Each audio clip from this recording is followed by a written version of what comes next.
All right, I think we'll go ahead and get started now that we've got a few people in the room.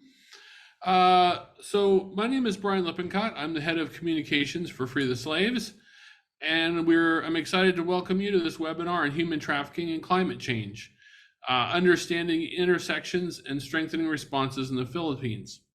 Today, I'm joined by Free the Slaves Executive Director Bukeni Waruzi, our Southeast Asia Regional Manager Ramsi Madriano, the founding president and executive director of Voice of the Free, Cecilia Obeda, uh, Free the Slaves research officer, Dr. Marta Furlan, and Dr. Bethany Jackson from the Rights Lab of the University of Nottingham.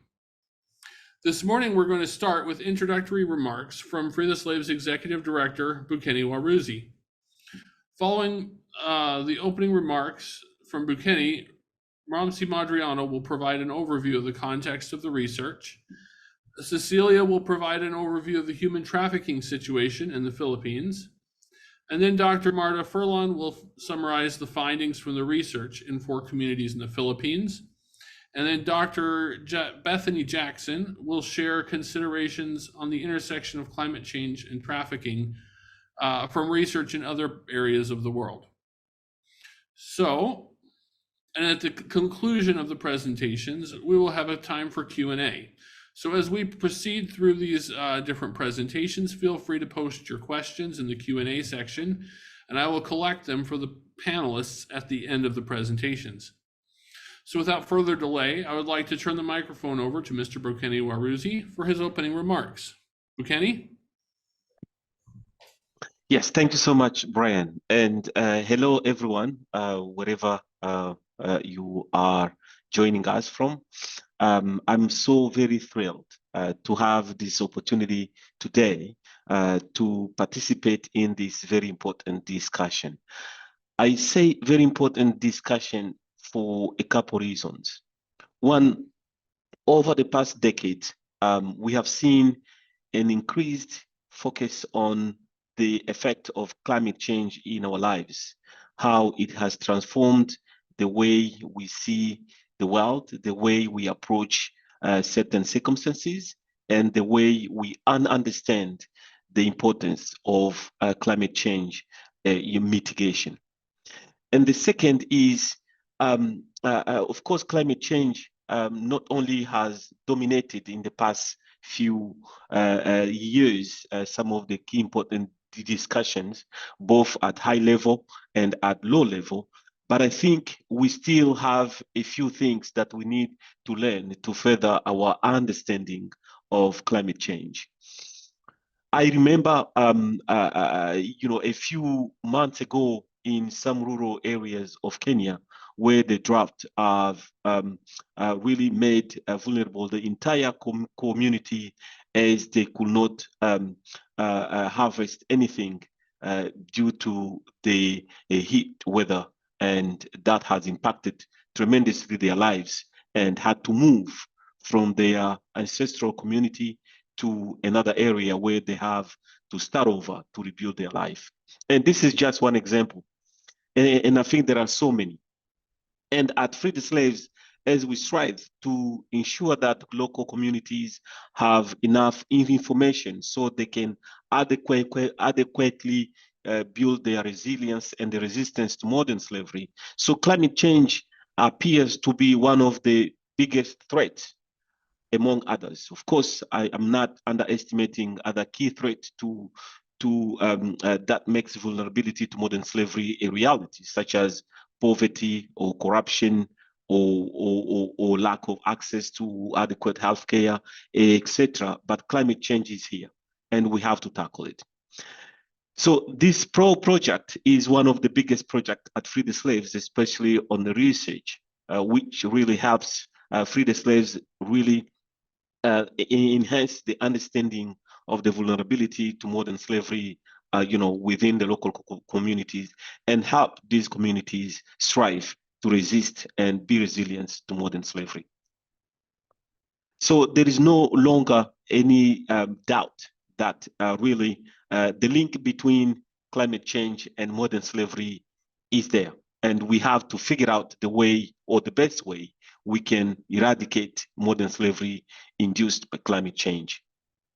Now, at Free the Slaves, we continue to learn. We continue to adapt, and we continue to further our knowledge, how best to support the communities as they try to prevent and protect themselves against modern slavery. And human trafficking is one of the big issues that we know, within the modern slavery framework. Our work in Southeast Asia has started, a few years ago, and I'm so glad, I'm so grateful to the team that we continue to further our work in the region, from starting with the Philippines, starting with Vietnam, and now on the Philippines on this very important issue. And we have so many things that we still have to learn, but I believe we are getting there. I'm very happy that this project had input from various people on the ground, from NGOs to survivors and to government. So it is it really touched on what the predicament of Free the Slaves are approaching to research, to have a participatory process where we have the very local people with tremendous experience as they are affected inform us, give us the primary data that we can use in our approach to the research. Now, looking ahead, I think we have quite a big we have quite a big task ahead of us, is how to galvanize local communities and global communities to come together to avoid any misconception of doubting how climate change is makes communities vulnerable to modern slavery. And what we are seeing in Eastern Philippines is just indicative of what is happening. And really, the research that touches upon key recommendations to almost those key actors, from government to local communities to NGOs, to try to come together as one, to really put in place effective measures that will help these communities protect themselves, both from the preparation to the to the mitigation factors that could be put in place, with locals in support, with the support from government and other key agencies.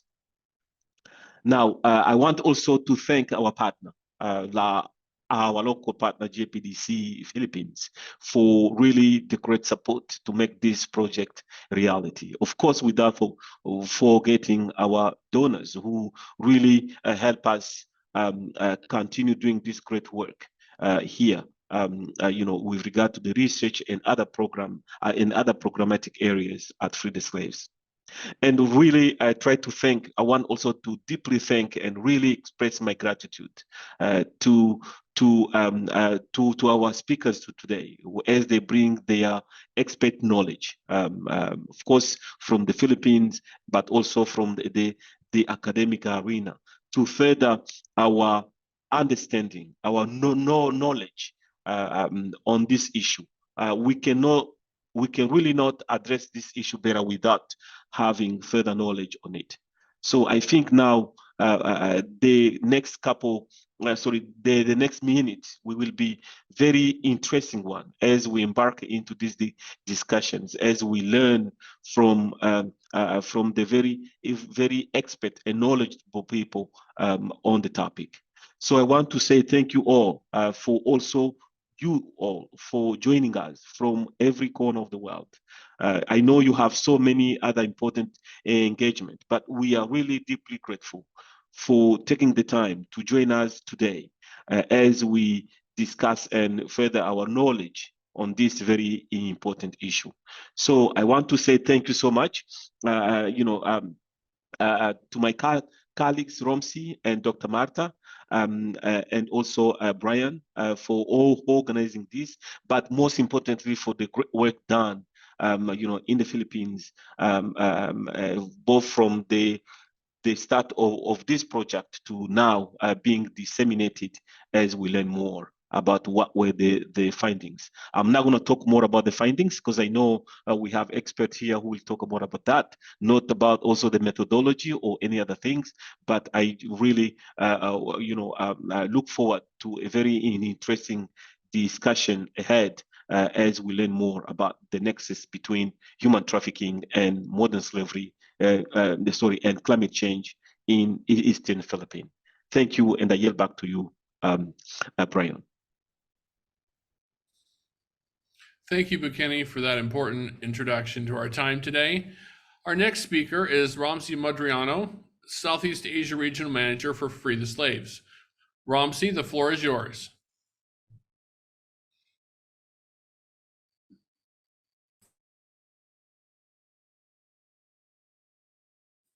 Ramsi, you're muted.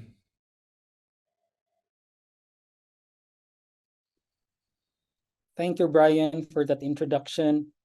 So you can see my screen, right? Okay. So once again, hello, everybody. I'm Ramsi Madronio, as introduced by my colleague. I'm currently based in Vietnam, but originally I'm from the Philippines. So this research really means a lot since it's something that I would want to share the world on what are the challenges of the Philippines that may have an effect in the region, especially in Southeast Asian region and the Asia in general.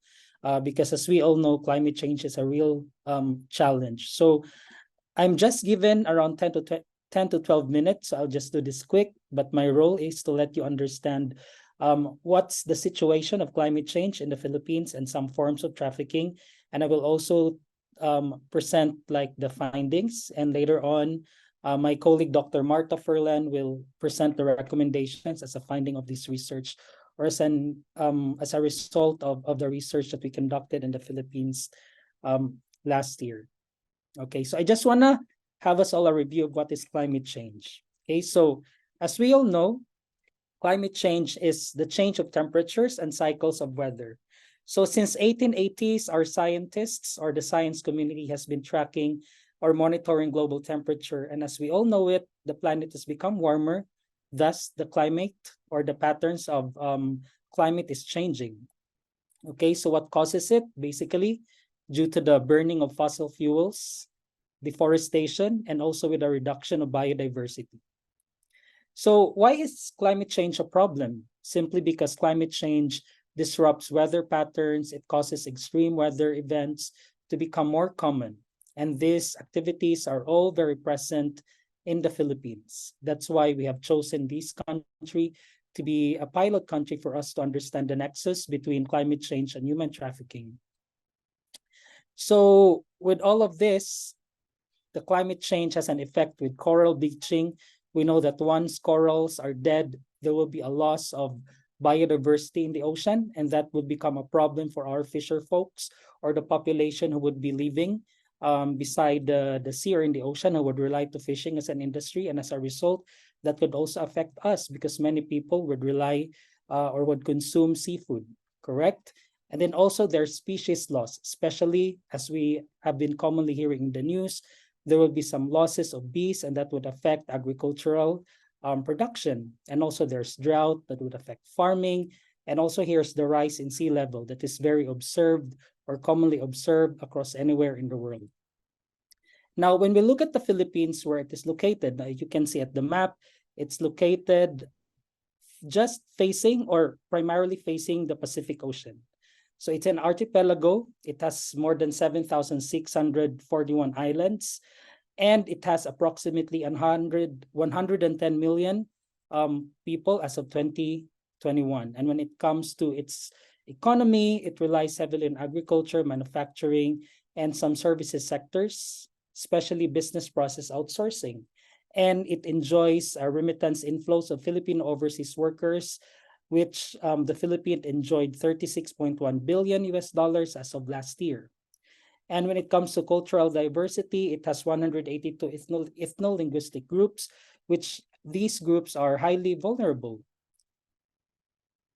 Now, as you can see here in the figure, this is the hairy Pacific typhoon image, where you can see the traces of typhoons that's landing in Southeast Asia. And as you can see, it directly hits the Philippines. Basically, the Philippines protects the Southeast Asian region, and the Philippines would have around 20 typhoons a year.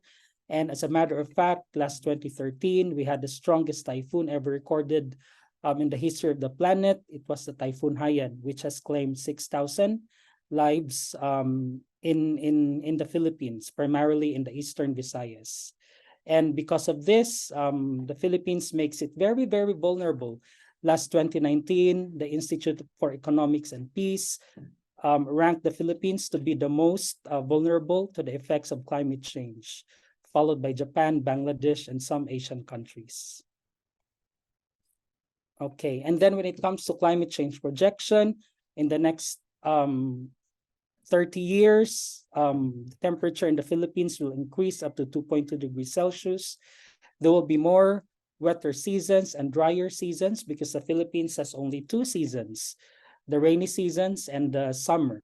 So the rainy seasons will experience more typhoon, more rain, and that will affect the agricultural sector. And at the same time, during the summer will become more hot.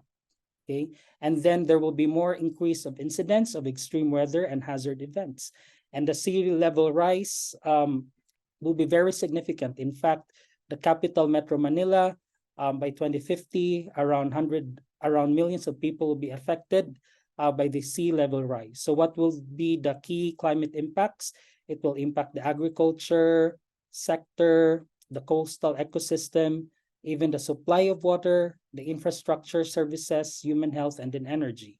So as you can see, the Philippines is such a, should I say, a very misfortunate place to be in, simply because it's not a rich country for us to easily recover when it comes to typhoon and other forms of natural disasters.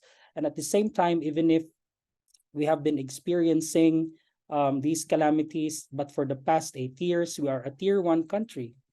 We fully meet the minimum standards for the elimination of trafficking according to the stipulated standards of the U.S. Department of State TIP report.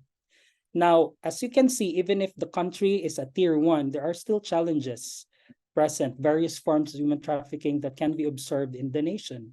Now, earlier I presented to you what's climate change, what's the situation of climate change in the country. And later on, my co-panelist, Ms. Cecilia, will present what are the various forms of human trafficking and modern slavery that could be obviously observed in the country. So as you can see, this country is such a very rich nation for us to do this research, which we conducted last 2022. The human trafficking and climate change, understanding intersections, and strengthening responses in the Philippines. Now, when it comes to the findings, oh, by the way, we conducted this research in Eastern Visayas and in the Caraga province, where these regions or areas are mostly hit by the typhoons, and they are very vulnerable to the onset effects of climate change. Now, when it comes to the findings, obviously, we have come to see that the communities that participated in this research, as a sample of this groundbreaking research, revealed that they implemented some pre-hazard strategies to prepare for those calamities or typhoons that will happen in their areas. However, these preparations are mostly insufficient, as they tend to focus on mitigating the impact of sudden events on food, water, and housing. Moreover, location exposes to previous disaster, awareness, age, family size, and socioeconomic status shape the kind of pre-hazard strategies that these communities do adopt, as well as their effectiveness, should I say, are not too effective when it comes to, looking at the standards. So which means that these areas are very vulnerable, when it comes to these typhoons or calamities will happen. And similarly, the community members that we spoke with confirmed that post-hazards recovery strategies are adopted. However, those strategies focus on recovery because simply they have destructed their homes, houses, livelihood, so they are focused to recover as fast as they could. Now, characterized by inadequate pre-hazard preparation strategies and post-hazard recovery strategies, the barangays, or let's say the villages where we conducted this study, are adversely affected by natural, of course, hazards, especially with respect to environment, public infrastructure, housing, the economy, availability of food and water, healthcare, livelihoods, and education. Okay, now they are affected by devastating impact of natural hazards, and communities, now here's the finding, communities are driven into conditions of multidimensional vulnerabilities. Most notably, our study that has been conducted in these areas, the main drivers are poverty, unemployment, food insecurity, migration, including domestic and international, displacement, lack of access to healthcare, lack of access to education, and also psychological distress. Now, if you put these people in this situation, they become more vulnerable. And we are so glad that all of those assumptions all through the years now have this research as an evidence that when climate change happens, more people are driven into vulnerability of being trafficked or abused. Okay, now, under these circumstances, communities become exposed to risk of exploitation by human traffickers or perpetrators.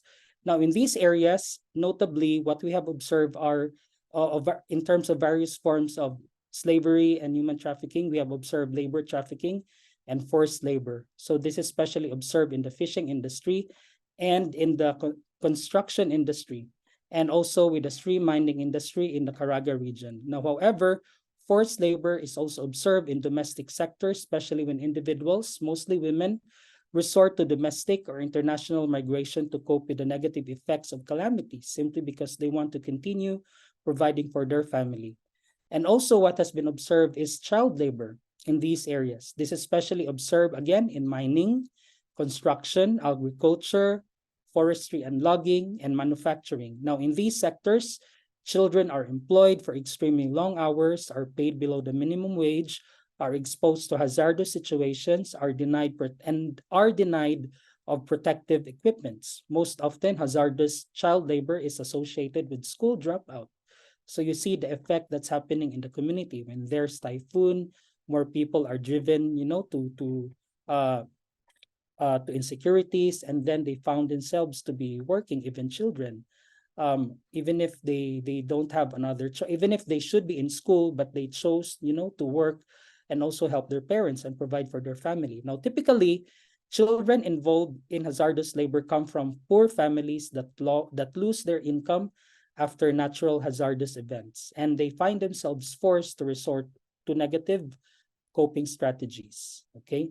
The last three, we have also observed sex trafficking. Okay, this form of trafficking mostly involved women from poor farming families that in the aftermath of disaster, they relocate from rural to urban areas to make a living. So most of them are employed in establishments such as bars, hotels, restaurants, and brothels, while some are lured in false promises of decent and legitimate jobs. Others are aware of the kind of situation that awaits them, but they still decide to accept this very unfortunate situation because, again, they just want to provide for their family, and they are very desperate when it comes to their situation. We have also observed CSEC, or the commercial sexual exploitation of children. In this case, minors are trafficked for sex exploitation purposes in nightclubs, bars, hotels, and other establishments. And traffickers sadly include parents, friends, neighbors, and other adults. Mostly they know. In some cases of CSEC, adolescents may be complicit in the trafficking of other minors. Foreigners are also involved in CSEC, either because they are frequent in these establishments where CSEC is occurring. And then lastly, there's this case of online sexual exploitation.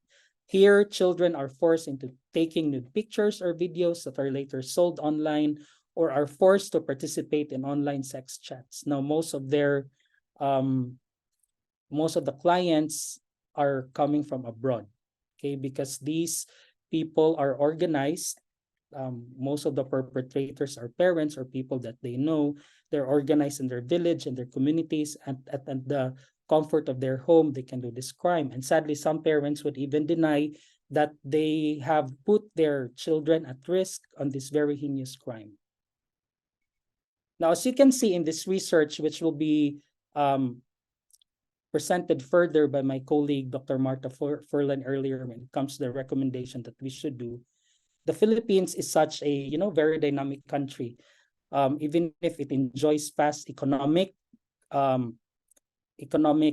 developments in the previous years, and in fact, it's one of the fastest growing country when it comes to economy, there are still challenges, and what we could deny is the challenges of climate change. And what's very obvious in this situation is we have the challenge of climate change that drives more people into desperation, and more people are becoming more vulnerable, and thus human trafficking and various forms of modern slavery will surely increase. Okay, so thank you. Back to you, Brian. Thank you, Ramsey, for sharing that comprehensive overview of the context of the research and some of the findings of the research, and for the summary of the effects of climate change on the Philippines specifically. Our next presenter is Cecilia Obeda, founder and executive director at Voice of the Free. Cecilia, welcome. Well, thank you so much. Thank you for having me. Thank you for giving me this opportunity also to contribute my 10 cents of ideas and knowledge. Well, I believe that the study is a very important milestones in really understanding the nexus of two critical issues in our country. Well, in the ground, actually, we've been discussing this issue for a long time. Endless anecdotal evidence based on the actual experience of people working in the ground. But it's really nice to finally have a grounded research like this. No? So actually, in our organization, disaster was an initial reason why we organized our organization, formerly Visayan Forum Foundation. Now we're called Voice of the Free. Actually, we established to respond to one of the most devastating calamity in the region. This is a typhoon in 1991, tropical storm Thelma, or in our local dialect, Oring. It was one of the deadliest tropical cyclone in the Philippines that killed around 5,081 people, only counted, those who are swept away by the flood and the typhoon was not actually counted. And then since then, I think the Philippines was really jokingly called the disaster capital of the world. So we face typhoons, earthquake, floods, landslide, fire, you name it, we have it. But of course, yeah, while the disaster is really like a perennial part of our life, in the past decade, we've seen them become stronger and stronger. As of now, we have actually signal 5. Before we have only signal 4, signal 3. And we have more than 20 typhoons a year. I think I will not repeat what Romsey already discussed about, the forms of trafficking and, other issues that forms that actually already discussed, but I would like to add some stories about this. I think that's what I'm going to bring in the table. Other developments here that I just want to share is that in the recent Global Slavery Index, the Philippines was identified, there are around 859 Filipinos actually estimated living in the slavery-like situation. It shows around 66% of our people are vulnerable actually to slavery. As of now, the country also facing new forms of trafficking. Like very recently, we've been discussing with the Interagency Council. There are a lot of discussions about new form of trafficking, which are actually trafficking for crimes. So these are people who are trafficked, going to different countries, forced to scam people or used for criminal activities. Other one, of course, the rise of cybersex or any related, child abuse, online abuse, which actually raised around 264% during the pandemic. We're talking about here around 300 additional cases listed during the pandemic. And I would say that the climate change is one reason why all this new phenomena, all new forms of trafficking actually listed. While reading the report, we have actually presented here in the Philippines, I was forced to reflect and ask myself what's really, as a grassroots organization, what are really, because we are an action based already, reading all the material, we already imagining what's a real action we can do in the ground. I would say that in our experience, sometimes if there is evacuations, we are under race with the traffickers. Traffickers quickly come to evacuation center and offer alternative and quick opportunities to affected people. For example, during the heights of Haiyan evacuations, we already intercepted 30 children with traffickers. They are already in the evacuation center, recruiting orphans, recruiting people, and even presenting new opportunities. And we intercepted in inter-island ports. So from Leyte, they are already transported to Manila. For us, we just really surprised of that phenomenon, but I think it's articulately captured already by the research. Even during the evacuation, when the aircraft carrier returned to Manila after delivering goods in Haiyan, they brought back people to Manila, including those who tried to relocate. And some of the traffickers disguised themselves as a family members of orphans, or even accompanying new recruits, people to work in Manila and other center city here. And this kind of movement and modus operandi, I don't think that our government were even able to capture that. So, for us, there's always unspoken race between traffickers and NGOs every time that we have the evacuation. And the problem there is, of course, using the lenses of trafficking intervention is not yet included in the strategy of the government. So therefore, I think it is actually nicely captured already in the report that that we need really to look to use the lenses of attacking attacking human trafficking and make sure that it is integral to any program of the government, in responding to any calamities that we are facing here. So we need to study the modus operandi of the trafficker or slave traders, analyze their patterns, track them, bring them to justice, and prosecute them. So the local government might really need to consider this to be heavier in their sanctions and include in their policy, and commit, and commit also to use this data, because it's just recurring. Sometimes there's a Mindanao calamity, network of traffickers is there, and then if we have it in Visayas, they move also in Visayas. When there is vulnerability, they are also moving.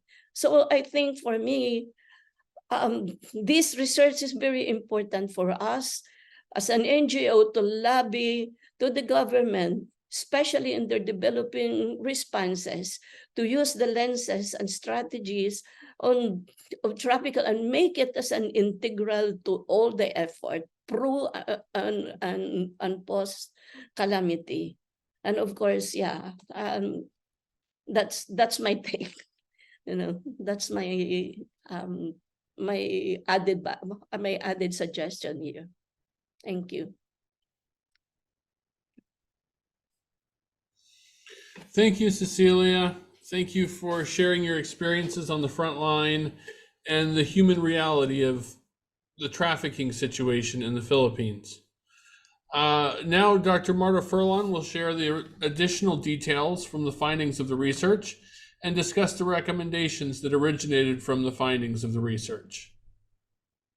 Thank you, Brian, and thank you, Ramsey and Cecilia, for setting the stage so brilliantly for this discussion.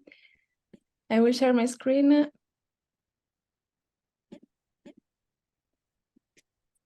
Can you see it? Okay, perfect. So allow me to delve a deep, more in depth into our research, the background of it, discuss some aspects of the findings to emphasize certain details more, and then I will proceed towards the recommendations. So first of all, climate change and the human trafficking. Why?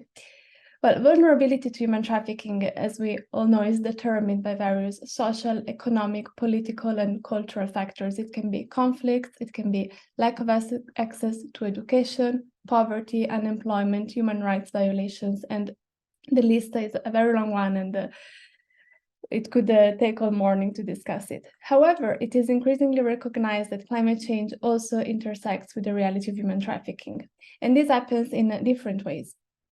On the one hand, illegal activities of resource extraction, it can be gold mining or logging, that because of their illegal nature typically rely on the use of forced labor, contribute dramatically to environmental degradation and to exacerbate climate change.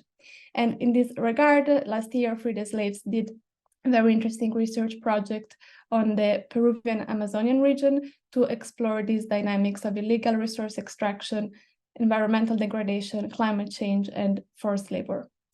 On the other hand, climate change-related disasters can create and exacerbate some of those conditions of vulnerability that expose individuals to the risk of being exploited into forms of human trafficking. And it is on this second aspect that our Philippines research focuses. So basically, our guiding research question as we approached this research was, how does climate change and climate change-related hazards influence vulnerability to human trafficking in the Philippines? As Ramsey was saying, we went to Eastern Visayas and Caraga, which are two regions especially exposed to climate change, to engage in extensive fieldwork with local communities and understand how this intersection between climate change and human trafficking is actually playing out in the Philippines context. We used different methods to collect data, semi-structured surveys with community members, focus group discussions, key informant interviews with the local and regional government officials, law enforcement officials, representatives of local and international NGOs, and topical experts on climate change and modern slavery. And we also had a validation workshop with the stakeholders to then reconvene, discuss the findings, and think together of appropriate and actionable recommendations. So I will not repeat much on what Ramsey already explained to us, but what we found in these two regions of Eastern Visayas and Caraga is that in the absence of adequate preparation and recovery strategies, communities are exposed to harmful impact when climate change strikes. This touches the environment, infrastructure, housing, economy, education, livelihood, health, and food and water. And what is important to keep in mind is that shocks that are created in one of these areas never remain confined there, but they travel from one sphere to another. If we think of infrastructure, once infrastructure gets destroyed or damaged, this will impact negatively housing, livelihood opportunities, education, because the schools get damaged, they become unavailable, the road leading children to school is no longer viable, health infrastructure gets damaged. So we can really see how all these aspects are interconnected and how shocks travel quickly from one area to the other, exposing communities and individuals to interconnected harms. Now, in this context, absent adequate preparation and recovery strategies, climate change inevitably creates a situation of post-hazard vulnerabilities. As Ramsey was rightly pointing out, this takes the form of poverty or extreme poverty because people lose the capacity of engaging in their traditional activities. We can think about fisher folks, we can think of farmers, but also of shop owners whose store gets damaged, whose merchandise gets damaged, or that cannot engage in the activity because of lack of electricity or other adverse impacts. We have unemployment, displacement, and migration. If I lose my traditional activity and I do not have an expectation of being able to engage in this activity anytime soon, I might find myself forced to leave my hometown and look for better opportunities somewhere else. Food insecurity, also natural hazards, undermines the community's capacity to provide food and water supplies. This also has a negative impact on the health. And here we have both direct impact on health, so injuries that can come as a result of natural hazards, but also indirect impact because of the health infrastructure getting damaged or doctors not being able to perform their traditional activity of healthcare. And psychological distress is also a component of this exposure to climate change that oftentimes, as we were told by the communities that we did the research with, gets unaddressed and forgotten. And then we have a lack of education. And something interesting to note is that in the Philippines case, we were told that the schools often get used as evacuation facilities when there are environmental calamities, which means that for a period of weeks and even months, schools, even when they're not damaged, cannot be used for the traditional education activities. Now, how do we go from vulnerability to exploitations? As communities and individuals find themselves in conditions of heightened vulnerability following an extreme weather event, human traffickers, as Ramsey and Cecilia were pointing out, are well positioned to capitalize on those conditions and take advantage of affected individuals for purposes of exploitation, for their own advantage and return. In Eastern Visayas and Caraga, we find that hazard-affected communities are especially exposed to forced labor, hazardous child labor, sex trafficking, which includes also children, and online sexual exploitation of children. Now, Ramsey drove us before through these forms of exploitation. So I will just point briefly on some aspects that deserve our attention. I think when it comes to forced labor, something that was very interesting to find out when engaging with the communities is the construction sector. In the aftermath of a hazard, construction is one of the very few sectors of the economy where there is a boom, where there is a need for reconstructing what has been destroyed. So there are opportunities for informal daily workers opening up. So we observe cases of fisher folks, cases of farmers who can no longer engage in their traditional activities, entering the construction sector as informal daily laborers. As they do so, they find themselves exploited, meaning that they're not given health insurance, they're not given life insurance regardless of the hazardous conditions in which this activity takes place. They're not given any social security benefit, they're not paid on time, they may even go unpaid for long periods until the reconstruction project is completed, and they are subject to different forms of abuse. And then, as Ramsey was saying, we also observe forced labor in the domestic sector. And this is interesting because it typically takes place when women whose livelihoods or the livelihoods of their family has been affected negatively, they find themselves forced to migrate. This migration can take place within the Philippines to a big city such as Cebu or Manila, or it can take place internationally. And most typically, it sees women going to the Gulf countries, where they start to work as domestic workers, and in many cases, they're then subjected to exploitation. Documents being withheld and being exposed to different forms of abuses. If you allow me to take from our research a very telling quotation from the mother of a migrant worker, "My eldest really wanted to travel abroad to work after a typhoon and struck the community. But upon arriving in Saudi Arabia, I prayed a lot. My God, when I called to ask how she was doing, she told me that she felt like she was in prison in the big house. I think that was how it was. She really endured it for 2 years." So this person, after migrating, she had to be there for 2 years, enduring very exploitative conditions before being able to finally make it back home. Then we have hazardous child labor that in Eastern Visayas and Caraga specifically affected children coming from poor families that lost their livelihoods after a hazard hit the community. And here we find child labor in agriculture, especially when children husking coconut or transporting heavy loads, tunnel mining with children because of their little size being used to enter a small opening, light the dynamite to create a bigger opening for the rest of the crew. Then we have logging and manufacturing. Again, let me quote a parent of a former child laborer that we spoke with during our fieldwork. "Children will be fooled because they don't know about money. This happened to my child. He used to go with a person to the mountain. The person just gave him 20 pesos, approximately 35 cents per day, and a pair of slippers. He worked until the evening carrying sand. He couldn't sleep, got too thin, too used up. Now he no longer goes to school. He just wants to work. He's 12 years old." So this is very telling to see how this engagement in child labor oftentimes turns into a definitive school dropout on part of the children. Then we have sex trafficking. This mostly involves women from rural families that have lost their livelihoods, that are driven into poverty by the climate change and the extreme weather events, that go to urban centers where they ultimately find themselves exploited in the sex industry. Typically, they move to the urban centers, Manila especially, because they are promised a decent job, and then when they arrive there, there is no such job waiting for them. Something interesting that we were told during the research is that during typhoons, many of these establishments in which sex trafficking takes place, for instance, bars, restaurants, hotels, were forced to close because of a lack of electricity. However, when electricity returned, those establishments reopened and they could benefit from a greater number of women who, having been adversely affected by the typhoon, found themselves looking for job opportunities and fell easily victim to trafficking traps.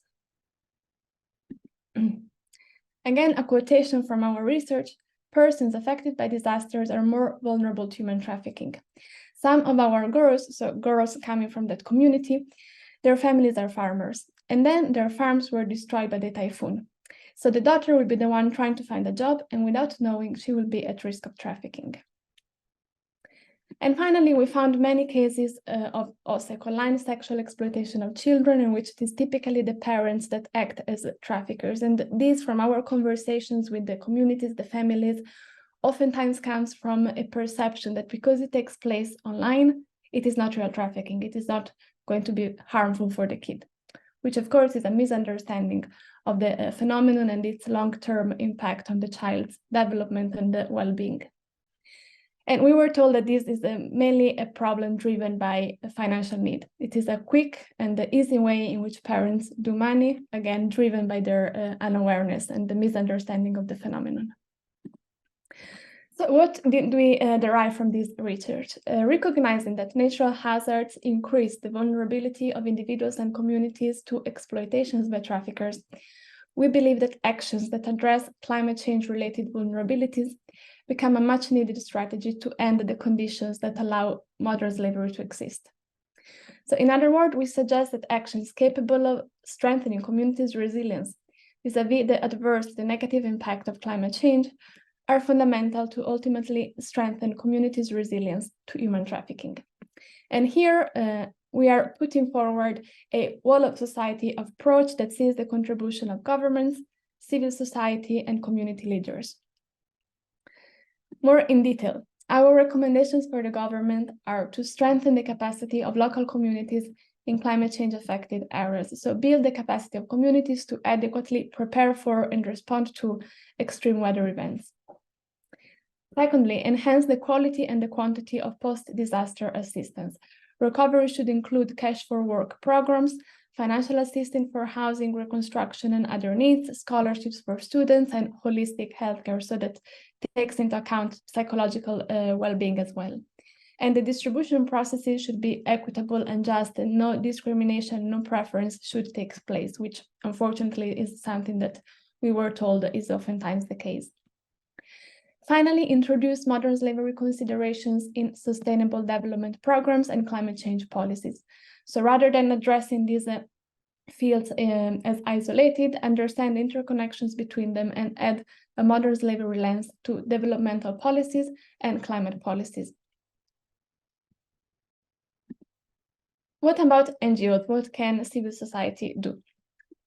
We suggest conduct trainings on climate resilience activities, climate smart agriculture, and livelihood diversification. So development NGOs should conduct skill development workshops that prepare people to occupations in non-climate sensitive sectors. They should conduct workshops on climate smart agricultural practices and help communities to diversify and plan their livelihood activities. For instance, seasonal calendars can be a powerful tool in this regard to plan livelihoods activities in a way that is coherent and appropriate with the seasonal characteristics. Second, conduct awareness-raising campaigns about modern slavery in hazard-affected barangays. Barangay is the smallest administrative level within the Philippines. So anti-trafficking NGOs should make communities aware of this intersection, modern slavery and climate change, and this should be done before a calamity strikes. Otherwise, it would be too little too late. Thirdly, establish survivor networks in communities that are affected by climate change and meaningfully engage with these survivors. Thirdly, community leaders. Community leaders have a unique influence within their community, and they can truly leverage this influence for powerful and meaningful change. So religious leaders, business leaders, and educators should use their influence to condemn harmful cultural norms that typically prevail in hazard-affected and poverty-stricken communities, such as those norms that encourage children's engagement in labor, school dropout, and that encourage girls to enter the sex industry. Also, and similarly, they should promote a culture of solidarity among community members. Contrary to what is often observed in the communities where we spend time, solidarity should not encourage people to justify those neighbors, friends, and relatives that adopt negative practices to cope with natural hazards. For instance, they take their children out of school and they put them into labor conditions. But rather, solidarity should encourage people to come together and cooperate positively to better deal with the hazards. So I think that what came out also from the workshop that Cecilia mentioned that we had in Manila last month with the Voice of the Free is that we can think together, starting from these recommendations, on the concrete steps to apply them. And I'm very looking forward to the Q&A session to engage in this conversation with our participants to today's webinars and think together on ways in which the evidence and the recommendations coming from this research can be truly applied on the ground and how we can all be part of this effort. I will stop here, and Brian, I give it back to you. Marta, thank you so much for sharing the results of the research and the recommendations.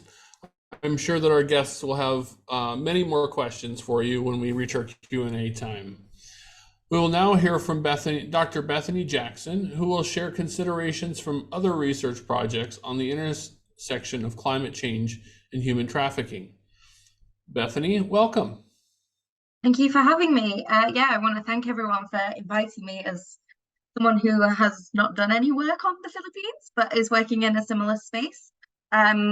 Reading the report, it was really great to see their findings and note that we've got some similarities in different locations, but also some differences, which I think is really important when we're addressing such an important topic. So I'm going to share some thoughts today on how I think there's both parallels and divergences between the research that Marta and I know your co-author Leonette, we'd met before. She came and did some work at the Rights Lab for a bit, so I was privy to some of what was in the report before it's been published. sharing sort of what we've been doing in two separate locations, in Bangladesh and India in the Sundarbans region, funded by CAFOD, and working with in-country partners there, looking at climate change and migration, human trafficking risks there. And then some work that we've been doing in a very different context in the Bahamas, looking at the impact of hurricanes on human trafficking risks there, funded by Templeton.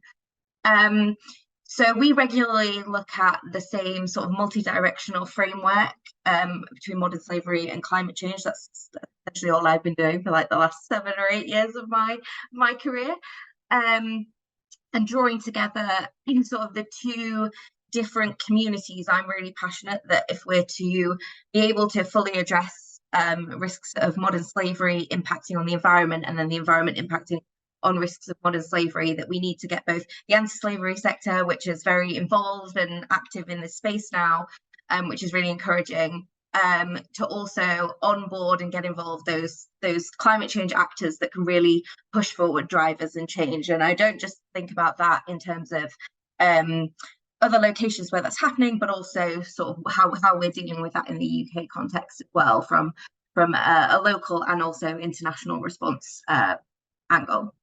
I think from the key findings from this study in the Philippines, I think there's some real observations that I've noted from reflecting upon the work that we've been doing and I've been leading on in the lab, particularly around preparation and responses linked to rapid onset risks. We definitely talk about the rapid onset forms of climate change and the responses to those much more often than we do think about those long-term slow onset impacts. And I think some of this comes from the fact that when we talk about the considerations between the two and the intersections between them, we've not been talking about that for that long. And so we haven't got this longitudinal nature of understanding the patterns and the trends apart from reflecting on them from the past. So it's really great when we have studies that are localized like this, specific, because responses are very different and specific to different geographies as well, that we begin to think about that in terms of how can we then monitor that going forward. And that's something that I'm definitely trying to do in some of the research that we're doing. And I think speaking to that, it's those issues around compounding risks and the development of, like Cecilia was mentioning, you used to have a fewer typhoons and now you're getting up to 20 in a season, and they're much more large scale. Thinking about how we're seeing that shift in the impacts that communities are facing and the cumulative effect of there being multiple impacts. So something that we saw in the Sundarbans was very much how a flood and the rising sea level is then impacting on erosion levels, which is in turn leading to losses of land, which is causing communities to make decisions on whether they should migrate or whether they should change livelihoods. And in that study in particular, we definitely saw considerations of climate change being directly affecting a change in livelihood. Communities and households were making active choices and changes to being a farming community or being a predominantly fishing-based household and moving into a diversification of livelihood. And some of that is being supported by NGOs that are working on the ground, but some of that is having to be undertaken as a result of there being a lack of options as a result of climate change. And something else that was around preparation and being dependent and having the resource to be able to make some of those changes, I think really came out in the report as well. And that's something that we also saw in the Sundarbans. The households themselves really cried out for two main forms of interventions and support. They wanted financial support mechanisms. Often these communities are remote, they don't have huge amounts of income, and they're often reliant on subsistence livelihoods. So that was a real call for, but not necessarily reflected in the stakeholder level when we were talking. And then training and mentioning like that diversification of livelihoods, and that's where a lot of the intervention work from our research is being placed into climate sensitive agriculture techniques. How do you diversify whilst also migrating and being safe, that kind of thing. And in terms of the Bahamas, which is obviously very different, but some relevance because it is another island archipelago state, right? It faces some of the similar issues. something that really came out there was a decentralization of support services. I can't speak to how responses occur in the Philippines, but in the Bahamas, much of it is centralized in their capital city and island in New Providence. And oftentimes it's the communities in the outlying islands that are the more vulnerable communities that are often exposed to some of these risks. And it really came out that those communities need the action to be there right at the start. It's being at the, I guess again, like Cecilia mentioned, you're in a race against time, right? When something like this happens, and being able to distribute those resources and get in there as quickly as possible gives you the upper hand in being able to sort of help communities rather than them being exposed to potential situations of trafficking. I think some of those go into those like recovery and response strategies. And something that we definitely saw around Marta's multi-dimensional hazard impacts that got me thinking about, oh, which additional hazards have we seen in other locations, right? One of those was that remoteness and communities being either geographically remote or feeling as though they were remote from a societal, socio-political perspective. So in the Bahamas, it's very much the Haitian migrant communities that are the ones exposed to the brutal impact of climate change, and they often don't have access to those resources either, just because of the way that politics in the country works. There's a lot of barriers in place, and I think being able to identify that those groups are the ones that were impacted the most. We were focusing particularly on Hurricane Dorian from 2019. They were most impacted. They haven't had the access to the support services in the same way due to a various number of political pushbacks. But also, where are these people then going if they can't go back to the communities that they were originally living in because they've been impacted by a hazard, and they're not allowed to rebuild those communities? That exposes them to an additional level of risk. So I think it's both the remoteness of location, which is what we see in Bangladesh and in the Sundarbans region, and how accesses can't be provided to them, and also it's how people are situated within the structure of how a particular society is working can also have a real influence.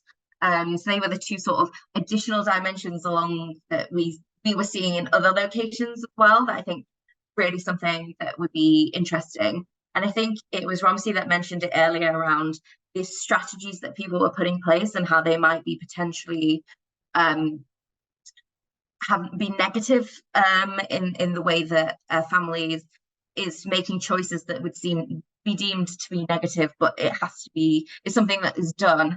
And we often term these maladaptive strategies, climate change impact strategies. And we've definitely seen that in other locations, mainly in Bangladesh, and it was predominantly around, instead of child labour, it was predominantly around forced marriage and child and early marriage, as a way of reducing the risks to the economic risks and exposure that families were facing. And I'm pleased to say that I think these are my sort of final thoughts on the recommendations, is that I think we're quite aligned on, even though there are specific differences for geographies and who you're targeting in some of these recommendations. Many of the overarching recommendations seem to be aligned, which is quite good to see when we're thinking about how do we sort of pitch this at an international community level. That's something that we've been thinking about in terms of thinking about loss and damage funding, for example. So it's obviously a climate finance mechanism, but we've been thinking about how it can be used as a mechanism to potentially support governments in addressing dual responses. So if you're a community that is at additional risk of climate change impacts, and those risks can feed into other social impacts as a result of climate change, how can loss and damage financing be used to support communities in that way? And we've also been thinking about how to provide similar recommendations at a legislative level, even in the UK context, not just through our domestic framework of how we're addressing impacts of climate change and modern slavery in the UK, for example, which is not very well. But how that then feeds into how diplomacy and bilateral work happens and trade agreements, that kind of thing. Really thinking about how there's different angles and mechanisms that can be worked into sort of include that intersection through not just climate change action plans, but also thinking about how it can be more domestically integrated, so it becomes something that's a bit more holistic across the world. And I think my final point is around that increased awareness and climate resilient activities. And I think it's really important that when we think about those, that we've definitely been thinking about, particularly in the Sundarbans region with our partners, is how do we make sure that we build that empirical evidence and move beyond theories, which I think we're trying to do as researchers, but also how can we use that to the benefit of those communities? And it can be something, and it can't just be a universal blanket, this is what we do for everywhere. I think it's really important that we really delve down into these specific geographic locations, and we target what communities in those locations really need in order to be successful. And that might mean doing work on a much more small scale, which certainly the climate space isn't used to doing. But it's something that I think is really important when we're addressing such nuanced intersectional issues. I'll leave it there because I bet there's lots of questions. Thank you, Bethany. Thank you so much for helping us connect this research to other research that you've been doing around the world. It's really important to see the differences and the similarities as we try to find global solutions for these issues. Now it is time for us to hear from all of our guests. So if you have any questions, please add them to the Q&A tab at the bottom of your screen, probably for most of you. Or you can add them to the webinar chat, or you can raise your hand if you would prefer to ask your question directly to our panelists. We have a couple of questions to get us started. Our first question is for Cecilia. The question is, how do you imagine counter-trafficking in emergency principles being applied and integrated to government and local community disaster preparation and response? What tangible steps would you want to see? Oh, thank you. Thank you for that questions. I think in the case of the Philippines, there are already an existing structure locally, both for disasters and for anti-trafficking. The problem is that they are very isolated with each other. So meaning the disasters don't really consult or even, look on whatever strategies of the anti-trafficking mechanism in order to, to track the movement of the trafficker nationwide. In the context of the disaster, what I'm suggesting is that these two bodies, need to come up with, need to meet and to discuss strategies, how they can help each other. Like, for example, using the lenses of trafficking intervention, it is important to track the movement of the traffickers. They need to document who are the traffickers actually present in the, in the localities or even in the evacuation centers. And that one is not actually recorded. We're not even monitored. Second is that in our advocacy before the disasters, as a preventive measure, information is already included there. Now, when we do a distribution of, of goods, information about trafficking, what are the red flags, what are the informations that they need, where to get help, where to report, what are the, so these are just examples, So when these two issues continue to be separated without recognizing that they are actually interrelated, even as NGO, even how big impact we already made in the community, but if there is a disasters, sometimes eradicate. You platen again, you ground zero again, right? So what I'm saying is that even in our strategy, both in disasters and trafficking should really integrated. We need to find ways to complement our efforts together. So I hope I answered the question. Thank you, Cecilia. That was very helpful. Our next question is actually a methodology question. So I think that goes to Marta.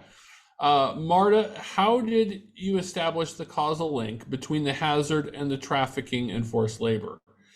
For example, how do you show that the abuses happened because of the hazard and would not have happened anyway in the absence of the hazard?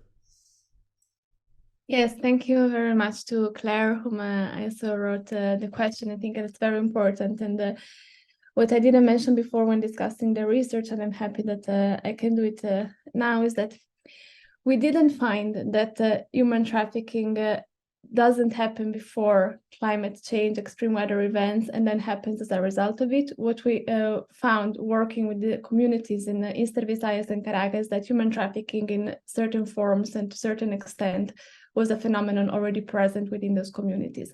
However, following an extreme weather events, the vulnerabilities that are typically encouraging and facilitating exploitation were heightened. So what we were told by the communities was that the opportunities for traffickers were felt by the community members to have increased as a result of the extreme weather event. So I'm hoping that this brings a bit of clarity in terms of climate change, not as an exclusive driver, but rather climate change as a factor that heightens vulnerability, and together with pre-existing factors, conditions of poverty, or lack of education opportunities for all, contributed further to this situation of exploitation. Excellent. Thank you, Marta. So we have another question here. I'm going to open this up to all of our panelists, but I'll start with Cecilia and Ramsey. Okay, so what is the relationship between the poor and the rich when they are faced with such calamities like typhoons, infrastructural damages, etc.? How do they behave differently when it comes to tackling such challenges attached to climate calamities? Wow, what a question. Well, of course, if you are rich, you can go to the hotel.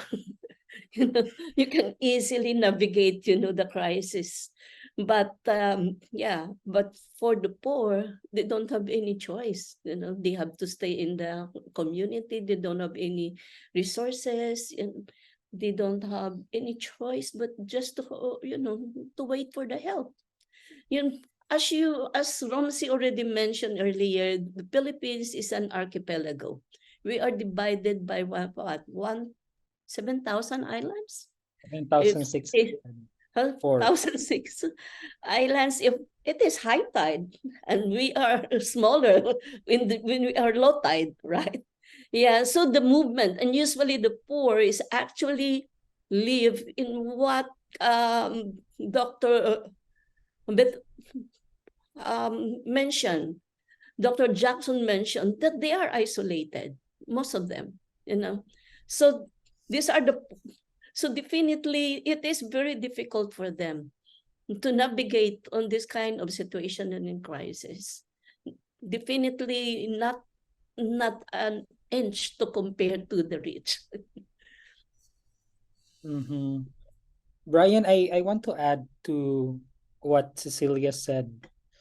So that reminded me of, well, we are not rich in the Philippines, but that reminded me that before, when there were typhoons, my family could, often just go to a hotel just to make sure that we will not experience any floods or whatsoever. But our place before in the Philippines was flooded year 2011 or 12. I think that was Typhoon Sindong,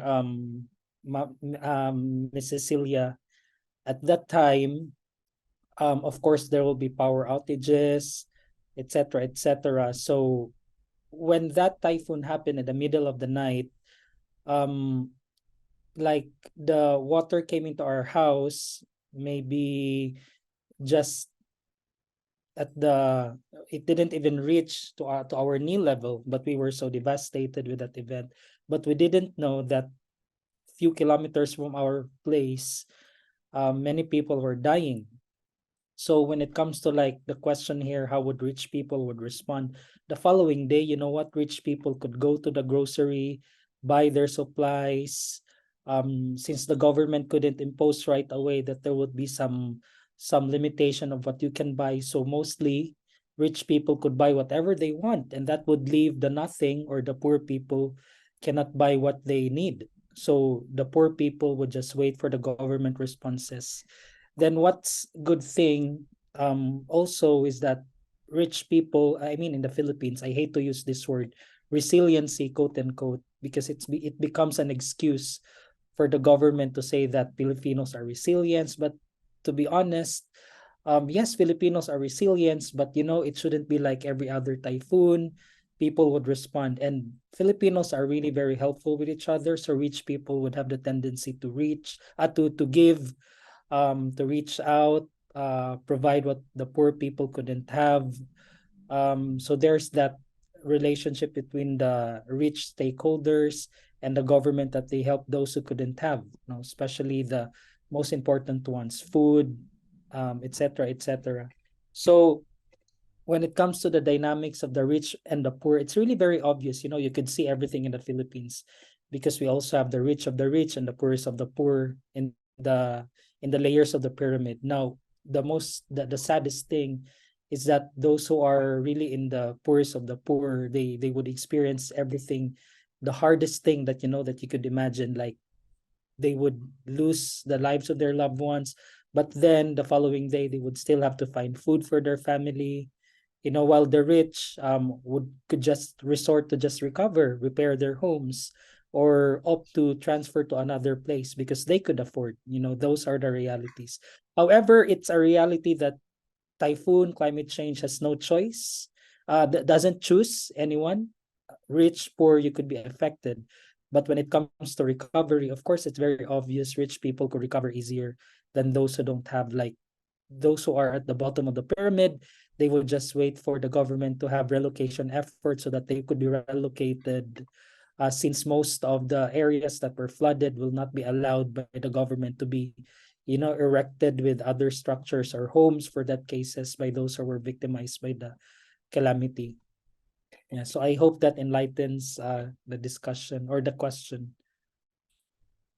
Thank you, Ramsey. And Brian, Thank if you, you don't mind, I would like to jump in a moment to offer some further insight on this differential impact that climate change has on people according to their wealth that came out from our research. In all the communities that we did research in, we were told that also when it comes to the assistance provided by the government, there are significant preferences that are being made, meaning that people that are wealthier, more powerful, better connected to the authorities, regardless of the actual damage that their properties or themselves have suffered, tend to get better assistance.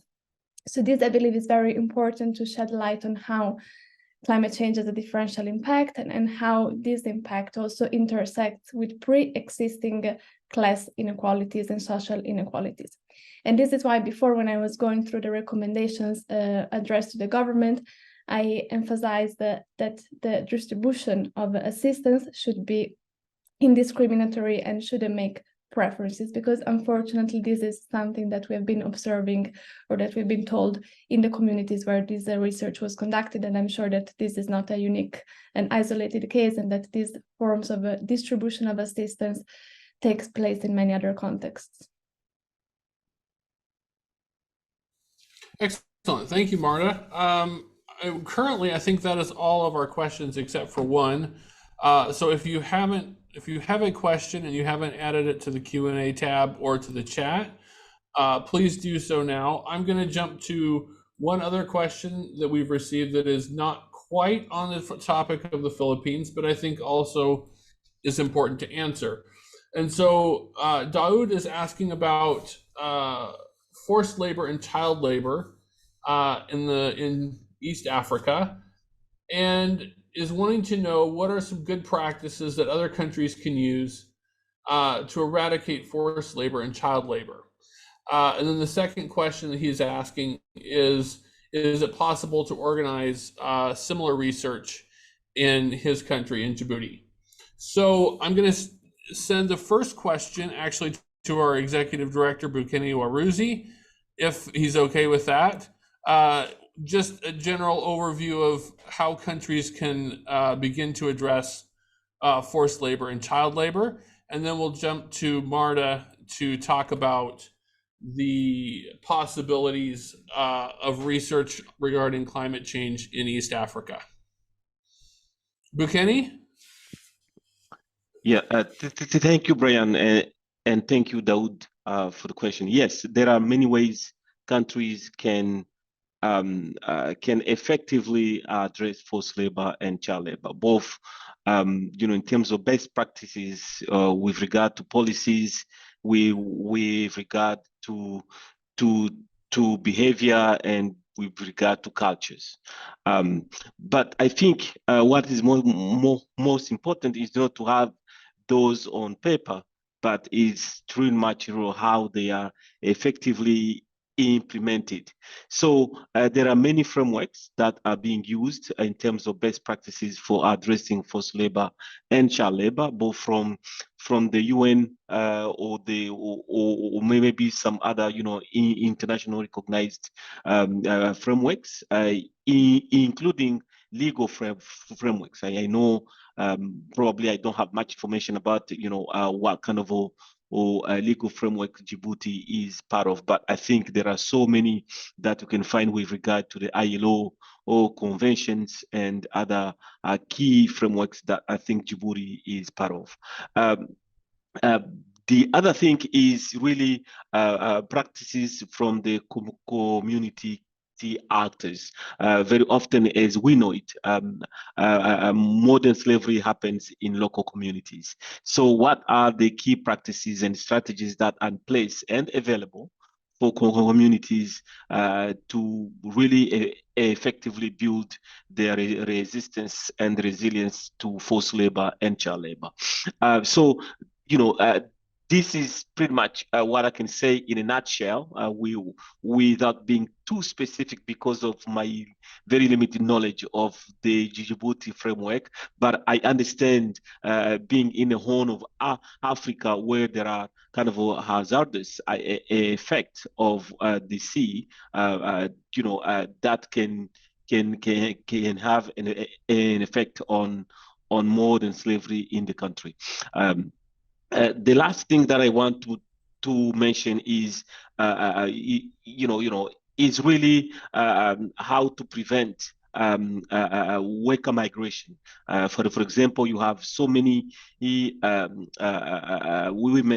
from Djibouti migrating in the Gulf for better work, which is good, but oftentimes they find themselves very highly exploited. So the information that the flow of information and the protection that should be within the apparatus of the government need to be increased a little bit more to ensure effective protection of those vulnerable women that may be at risk of exploitation as they go seek for labor in other countries. In this case, in the Gulf country, because it's easy to cross and then go to those countries. So yeah, that's pretty much where I will try to limit my answer. But happy to can link with my colleagues and myself if you need further explanations in details, which would be happy to provide. Thank you so much, Bukeni, for that excellent overview. Marta, I believe you had a response to the second question as well. Yes, I actually wanted to mention that recently, within the context of Free the Slaves research program, we did an exploratory desk-based research on migration and human trafficking along the eastern route. So from the Horn of Africa, Ethiopia, Djibouti, Somalia, onto Yemen, and then from to the Gulf wealthy monarchies. And something that emerged from that exploratory research and that we are very keen to explore further next year in our research program is climate change as a driver of displacement, migration, and how this plays into the human trafficking reality. And with this, I also take the opportunity to answer Angela, whom I saw wrote a question regarding droughts and the slow onset climate events. And when we look at East Africa, which I repeat is a region where Free the Slaves is looking forward to doing research next year on this topic, the major climate related threat is represented by droughts. So we are very interested in seeing how countries such as Ethiopia, Somalia, Djibouti, where droughts are affecting local communities, are finding themselves having to address migration, displacement, and human trafficking. Okay, I think we have one more question. Okay, let's see here. Okay, looks like this is for Marta. In your research, did you use any specific theoretical models to explain this progression of vulnerability, where climate change makes Filipinos more vulnerable to human trafficking?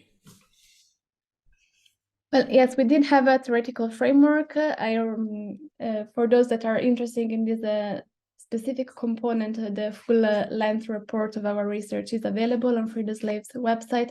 And the theoretical framework is a detailed explanation of how climate change is a driver of vulnerabilities, how these vulnerability factors determined by climate change can intersect with pre-existing vulnerabilities, and how these absent preparation and recovery strategies create a situation of vulnerability to exploitation. So because of the time available, I couldn't engage in depth into this particular aspect of the research, but again, the full-length report is already available on our website, and there is a theoretical framework that gives a comprehensive explanation of the theory that guided our research and our fieldwork done in the communities.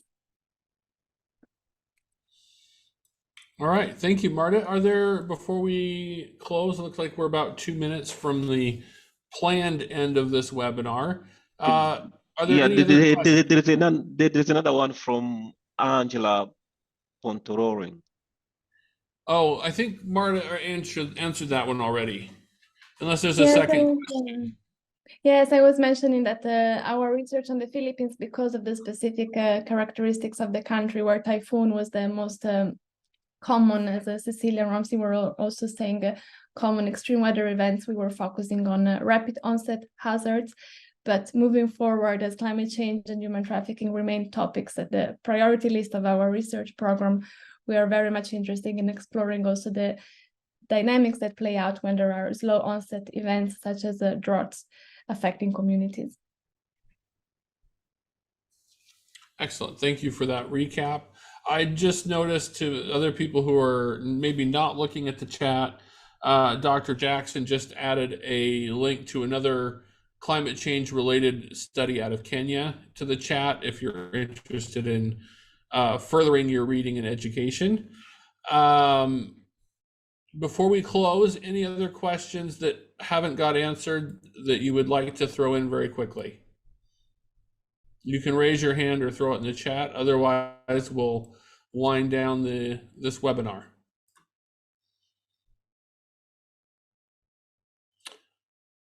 Okay, on that note, thank you all so much for attending. Thank you to all of our panelists for your excellent insights and information.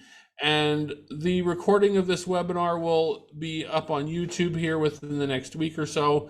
We will send out an email with the link to the recording after it's finished. And I saw a question in the chat asking if Marta would be willing to share, or Marta, the different panelists would be willing to share their PowerPoint slides. So I believe we're able to do that as well after the event. Okay, thank you so much. Everyone have a great day. And we look forward to hopefully talking with you again as opportunities arise.